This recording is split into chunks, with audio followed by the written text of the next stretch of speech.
Champawat science city का CM Dhami ने किया भूमि पूजन। नशा मुक्ति केंद्र का किया शुभारंभ। सीएम आवास से कार्यक्रम से वर्चुअली जुड़े सीएम। आबकारी निरीक्षकों को नियुक्ति पत्र देंगे सीएम धामी। कृषि उत्पादन मंडी समिति जसपुर में होगा कार्यक्रम 3 बजे। ग्राम विकास एवं पलायन निवारण आयोग की बैठक। बीजेपी के 2 पूर्व मुख्यमंत्रियों के टिकट कटे। हरिद्वार लोकसभा सीट से रमेश पोखरियाल निशंक और पौड़ी लोकसभा सीट से तीरथ सिंह रावत का कटा टिकट। नैनीताल सीट पर कांग्रेस जल्द करेगी प्रत्याशी घोषित। दिल्ली पहुंचे उत्तराखंड के आला कमान। शीर्ष नेताओं से मुलाकात कर दिया फीडबैक। धामी सरकार ने वन पंचायत संशोधन नियमावली को मंजूरी दी। वित्तीय प्रबंधन में मिले अधिकार। ब्रिटिश काल के अधिनियम को किया गया संशोधित। डीजीपी ने 4 पुलिस अधिकारियों के किए तबादले। लोकेश्वर सिंह पौड़ी के बने एसएसपी। श्वेता चौबे को भेजा पुलिस मुख्यालय। रेखा यादव को एसपी बनाया पिथौरागढ़ का। आप देख रहे हैं की न्यूज, खबरों का सारथी। नमस्कार, खबर उत्तराखंड में आप सभी का स्वागत है। मैं हूं आपके साथ यशी शुक्ला। देहरादून से खबर आपको बता देते हैं, जहां पर 17 नई लोकेशन पर शुरू होगी पैराग्लाइडिंग। देश में नया एडवेंचर हब बन रहा है उत्तराखंड। 17 नई लोकेशन पर शुरू होगी पैराग्लाइडिंग। 234 पैराग्लाइडिंग पायलट ट्रेनिंग के लिए तैयार।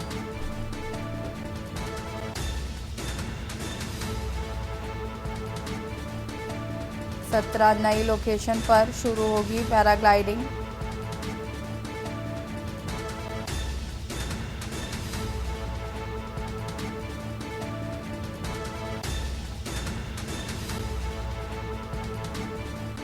सत्रह नई लोकेशन पर शुरू होगी पैराग्लाइडिंग।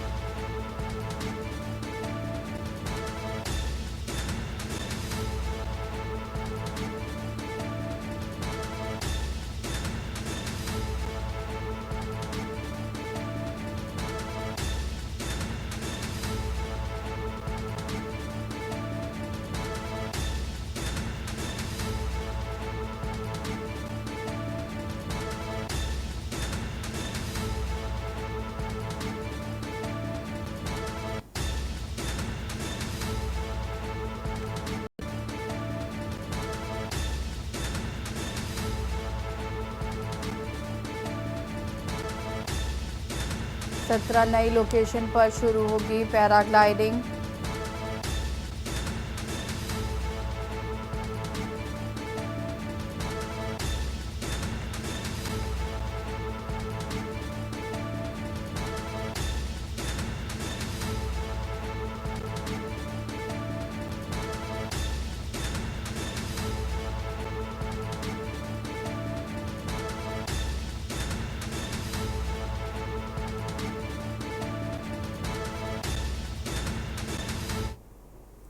उत्तराखंड में होने वाले लोकसभा चुनाव के लिए भाजपा ने राज्य की 5 लोकसभा सीटों पर प्रत्याशी घोषित किए, जबकि कांग्रेस 2 सीटों पर प्रत्याशियों को लेकर अभी तक असमंजस की स्थिति में है। पार्टी हरिद्वार और नैनीताल लोकसभा सीट में उम्मीदवार की तलाश कर रही है और कांग्रेस प्रदेश महामंत्री नवीन जोशी का कहना है कि कांग्रेस जल्द ही शेष 2 सीटों पर प्रत्याशी की घोषणा की। भाजपा की ओर से घोषित किए गए प्रत्याशियों पर तंज कसते हुए कहा कि बीजेपी के तमाम प्रत्याशी चुनाव के समय ही दिखाई दे रहे हैं, जबकि कांग्रेस के सभी प्रत्याशी जनता के बीच में रहकर जनता की समस्याओं को प्रमुखता से उठा रहे हैं।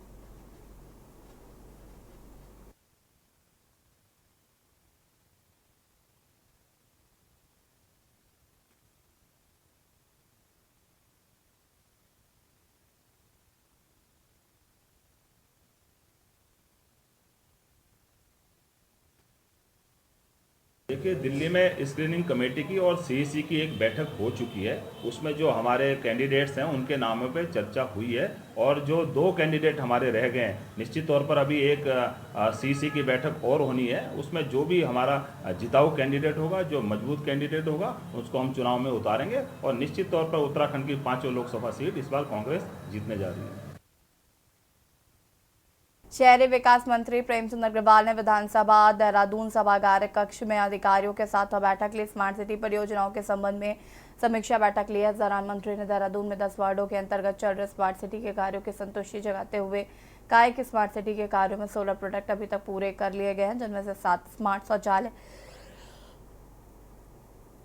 3 smart school, crash building, modern Doon library का कार्य पूर्ण हो चुका है। साथ ही 30 इलेक्ट्रॉनिक बसें भी चल रही हैं। देखिए, आप जानते हैं स्मार्ट सिटी का काम जिस प्रकार से हमारे यहाँ चल रहा था, और मैं बहुत इस बात को लेके संतुष्ट भी हूँ और आश्वस्त भी हूँ। संतुष्ट तो इस सेंस में हूँ कि बहुत सारे काम हमने कंप्लीट किए हैं। मैं कह सकता हूँ कि अभी तक हमारे 16 काम कंप्लीट हुए हैं, जिसमें यदि आपको मैं बताना चाहूँ तो स्मार्ट टॉयलेट्स जो 7 हैं वो कंप्लीट हो गए। स्मार्ट स्कूल्स की संख्या 3 वो कंप्लीट हो गया है। जो DICCC था उसका काम कंप्लीट हो गया है। हमारे यहाँ क्रैच बिल्डिंग का काम प्रारंभ हो गया, वहाँ बच्चे भी काफ़ी संख्या में आते जाते रहते हैं। दून लाइब्रेरी यानी मॉडर्न दून लाइब्रेरी का काम कंप्लीट हो गया है। इलेक्ट्रिक बसें जो 30 थी वो बिल्कुल चल रही है, और ये खाली शहर के अंदर नहीं, विभिन्न क्षेत्रों में चल रही है। यानी कि जो स्मार्ट सिटी के 10 वार्ड हैं। देहरादून से खबर, जहां पर पुलिस ने कारोबारियों से ई टेंडर के नाम पर करोड़ों रुपए की ठगी मामले में मुख्यमंत्री के पूर्व निजी सचिव को गिरफ्तार किया है। पुलिस के अनुसार पकड़े गए आरोपी पर 3 राज्यों में 6 मुकदमे दर्ज है। पुलिस की पूछताछ में पता चला कि इन आरोपियों के खिलाफ देहरादून के साथ ही यूपी, राजस्थान में कुल 6 मुकदमे दर्ज हैं।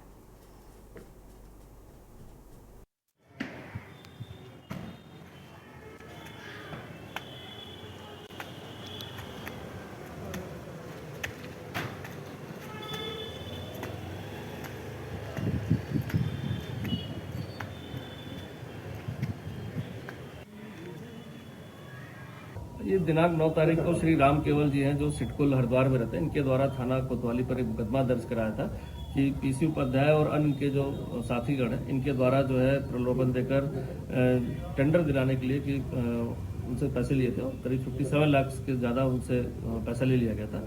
इसके आधार पर मुकदमा दर्ज किया गया था और इन्वेस्टिगेशन में कुछ फर्जी दस्तावेज जो अभियुक्त द्वारा दिए गए थे वो सब इन्वेस्टिगेशन शामिल किए गए और उसकी गिरफ्तारी जो की गई है। साथ ही साथ इसका जो अन्य जो बैंक के सदस्य हैं जो इसमें काम कर रहे थे, जो किसी न किसी माध्यम से लोगों को बहला फुसला कर इसमें जो इस तरह की धोखाधड़ी कर रहे थे, उनके लिए भी टीमें हमारी रवाना की गई है। सर क्या मुख्यमंत्री धामी ने मुख्य सेवक सदन मुख्यमंत्री आवास देहरादून में उत्तराखंड डिप्लोमा इंजीनियर्स महासंघ द्वारा आयोजित आभार एवं अभिनंदन समारोह कार्यक्रम में प्रतिभाग किया है। इस अवसर पर महासंघ के विभिन्न लंबित मांगों पर शासनादेश निर्गत किए जाने पर पदाधिकारियों द्वारा मुख्यमंत्री का आभार व्यक्त किया गया।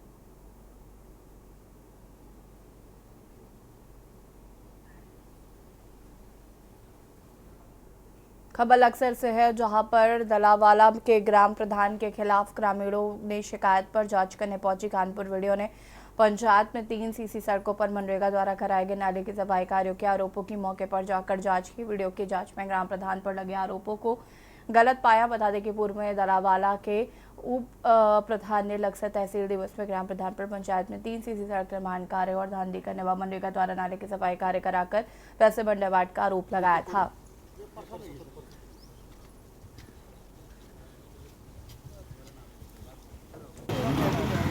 प्रकरण इस प्रकार है कि हमने जो तहसील दिवस में और CDO साहब को जो एप्लीकेशन दी थी उसके जरिए जो आज जांच टीम आई थी, इन्होंने आकर के जांच के नाम पर एक खानापूर्ति कर दी है और जो साइड है उन पे नहीं देखा जा करके। जी, जो सड़कों पर इन्होंने लगाया है कि बंदर बांट करके जो भी आरोप इन्होंने लगाए हैं सब आपके सामने हैं। हमने उन सड़कों पर कोई भुगतान नहीं किया है और न उन पे काम स्टार्ट हुआ। ऑनगोइंग करने के लिए ऑनगोइंग दिखाई जाती है, सब लोग जानते हैं ऑनगोइंग कार्य दिखाने पड़ते हैं। अभी कोई स्टार्ट नहीं हुआ मेरी तरफ से और अब वो तो आपके सामने है कि किस तरह से गबन हुआ है, मुझे नहीं मालूम। जो सड़कें बनी हैं वो मैंने देख ली हैं, ठीक है, ठीक क्वालिटी में बनी है। रही बात नाले की, नाले में तो मुझे मेरी संज्ञान में नहीं, चूँकि मेरे से पहले का है, हो सकता है ये बाढ़ से पहले का हो। चूँकि मैं इतना पीछे नहीं जाऊँगा, मैं प्रेजेंट टाइम पर जाऊँगा। जो मैंने वर्क ऑर्डर किए हैं उन पर अगर कहीं धांधले हैं, आप अपने आप को आप लोग ये ना समझें कि हम शिकायत करता। आप मेरे सहायता क्या कहते हैं, सहायक करता हैं आप मेरे। परिवहन विभाग की ओर से देहरादून स्थित प्रेस क्लब में सड़क सुरक्षा जागरूकता अभियान के तहत कार्यक्रम का आयोजन किया गया। कार्यक्रम में RDO प्रशासन सुनील शर्मा, आरटीओ प्रवर्तन शैलेश तिवारी व प्रेस क्लब अध्यक्ष अजय राणा मौजूद रहे। कार्यक्रम में आम जनता ने भी सहभागिता की है।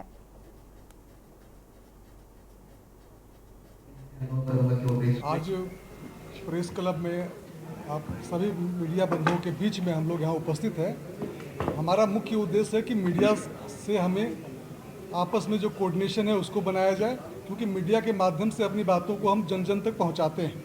कई बार क्या होता है, बहुत कम लोगों से जान पहचान हमारी रहती है, तो आज एक इंटरेक्शन का माहौल बनाया गया है। तो रोड सेफ्टी का एक इशू है जो सबसे प्राइम इशू है, क्योंकि मीडिया के बंधु भी गाड़ी चलाते हैं और वो सबको जागरूक भी करते हैं। तो इसी रेफरेंस में हमें आज एक प्रोग्राम किया है कि हमें गाड़ी चलाते समय क्या क्या प्रिकॉशन लेना चाहिए, ड्राइविंग लाइसेंस हो तभी गाड़ी चलानी चाहिए, ट्रैफिक नियमों को फॉलो करना चाहिए, ओवर स्पीडिंग रैश ड्राइविंग नहीं करनी चाहिए। ये सब चीज़ें हमने बता दिया है, ये सब चीज़ें आपको पता है। बेसिकली हम आपको जागरूक करने आए हैं और आपको याद दिलाने आए हैं। जो चीज़ें कई बार लोग भूल जाते हैं या उसको याद नहीं रखते हैं, उसको दोबारा याद कराने का प्रयास है। तो आज बहुत अच्छा प्रोग्राम रहा, हम प्रेस के बीच में काफ़ी संख्या में लोग आए, उसके लिए आपका बहुत बहुत धन्यवाद। हल्द्वानी में लोकसभा सामान्य निर्वाचन की तैयारी ने जोर पकड़ लिया। निर्वाचन विभाग द्वारा सभी कार्मिकों की ड्यूटी लगाकर चुनाव के सफल संचालन के लिए कार्मिकों को ईवीएम और वीवीपैट का प्रशिक्षण दिया जाने लगा। जिले की 6 विधानसभाओं को होने वाले निर्वाचन को लेकर कंट्रोल रूम का निर्वाचन संबंधित सभी कार्यालय MBPG डिग्री कॉलेज में बनाए गए हैं और यहाँ कार्मिकों को प्रशिक्षण दिया जा रहा है।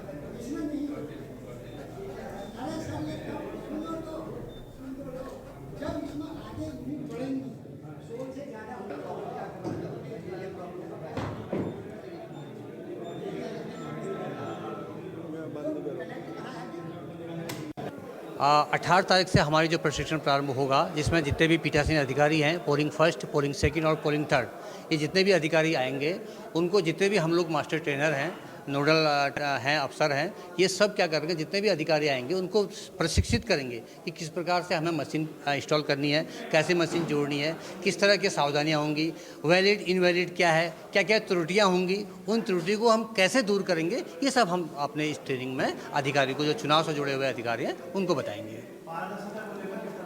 बिल्कुल, आपने ये बहुत अच्छा प्रश्न किया सर। देखिए, पारदर्शिता के लिए हम पूरी तरह से, आप देख रहे होंगे, सील हैं, विभिन्न प्रकार की सील हैं, ताकि एजेंट भी वहाँ पर रहेंगे, एजेंट के सामने ये मशीन सील होगी, ताकि कहीं पर भी कोई पारदर्शिता की कमी न रहे और जो जितने भी अभिकर्ता हैं, एजेंट हैं, वो पूरी तरह सेटिस्फाई हम उनको करेंगे।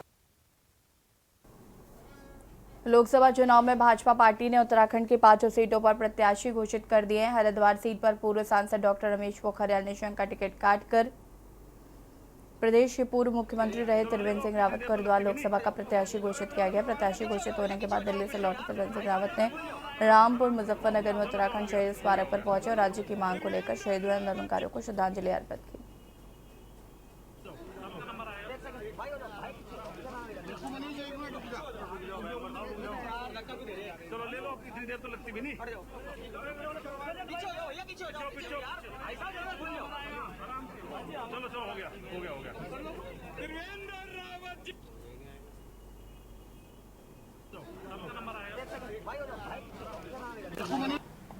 देखिए, तो बहुत प्रतीक्षित था रामपुर के रहा जो कांड हुआ था, और तमाम लोग, हमारी माँ बहनें अब भी अपमान का घूंट सहन कर रही हैं। निश्चित रूप से जो कोर्ट का फैसला होगा उसकी हमको प्रतीक्षा है। अगर किसी ने अपराध किया है तो ऐसे सैकड़ों लोग जेल में भेजे हैं। किसी ने समाज के साथ कोई अन्यायपूर्ण काम किया है जो कानूनी दृष्टि से गलत है, तो उन पर कार्रवाई हुई। विकास नगर अंतर्गत सहसपुर मुख्य बाजार में सुबह सवेरे जूते चप्पलों की दुकान में अचानक आग लगने से अफरा तफरी मच गई। पता चला रहा है कि सुबह करीब 6:30 बजे शिव शूज एंड गारमेंट्स की दुकान से ग्रामीणों को धुआं उठता हुआ नजर आया, जिसके चलते स्थानीय पुलिस और फायर ब्रिगेड को उसकी सूचना दी गई। पता चला रहा है कि दुकान से आग की लपटें भी निकलने लगी, जिससे आसपास के दुकानदार भी सकते में आ गए। वहीं पर दूसरी ओर मौके पर पहुंची फायर ब्रिगेड कर्मियों ने कड़ी मशक्कत के बाद आग पर काबू पाया।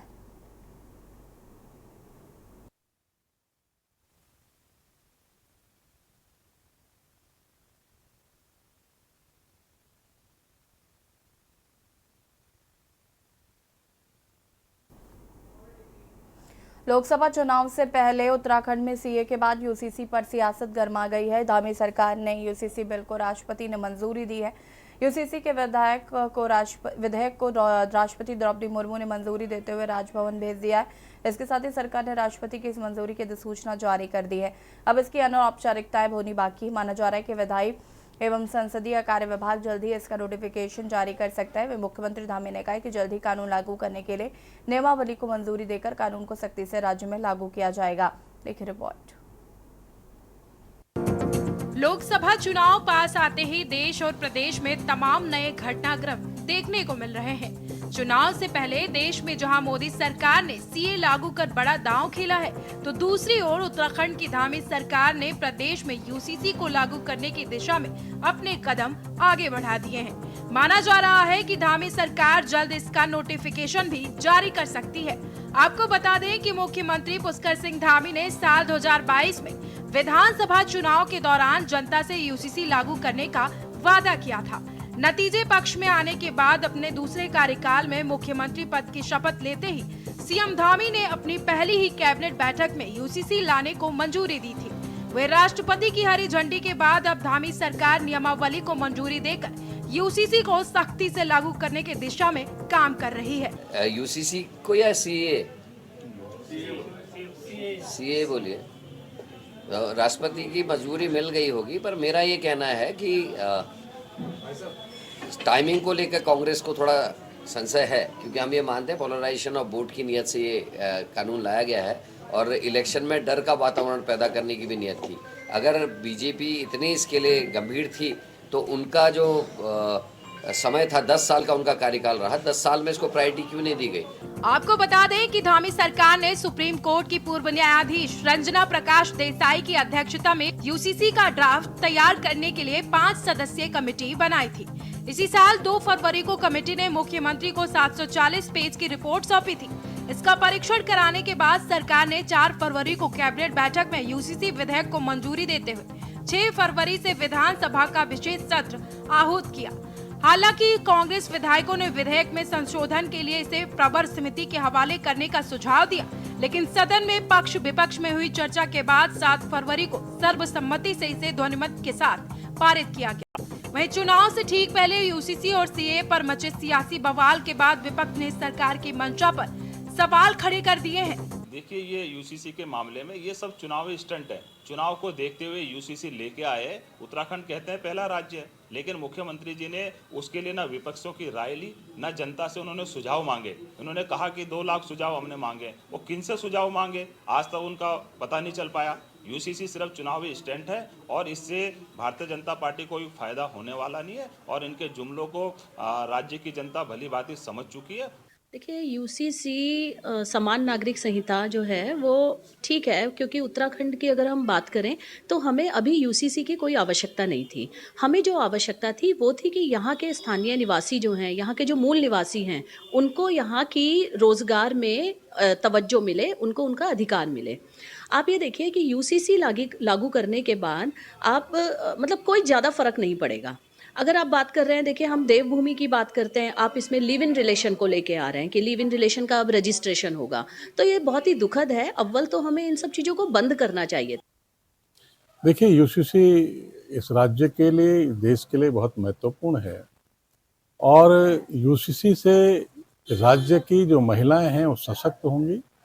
महिलाओं के अंदर जो आज तक जो एक अलग से भाव रहता था कि कल उनके साथ क्या होने वाला है, 3 तलाक का विषय था, दूसरे तलाक के विषय थे, लिविंग एंड रिलेशंस के जो विषय आ रहे थे, उससे जो घटनाएं हो रही थी, इन सब पर रोक लगेगी।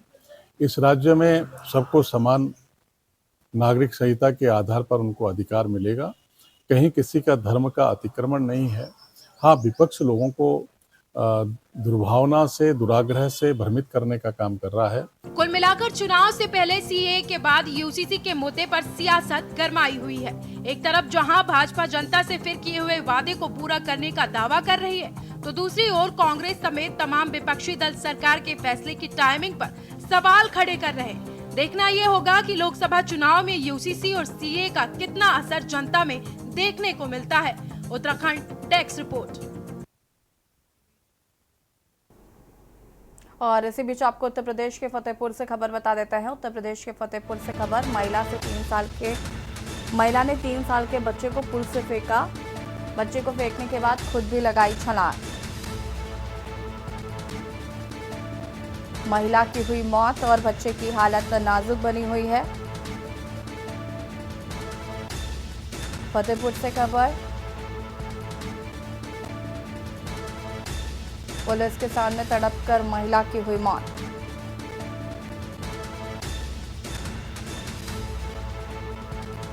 पुलिस का मानवीय चेहरा आया सामने। पुलिस ने शव को कब्जे में लेकर पोस्टमार्टम के लिए भेजा। बच्चे को अस्पताल में भर्ती कराया। पुलिस ने शव को कब्जे में लेकर भेजा पोस्टमार्टम।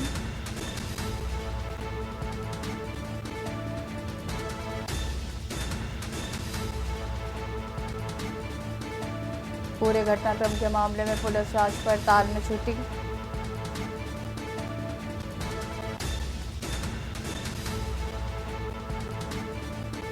और इसी खबर पर ज्यादा जानकारी के लिए संवाददाता सुशील हमारे साथ जुड़ चुके। सुशील, क्या कुछ जानकारी पूरी घटना को लेकर?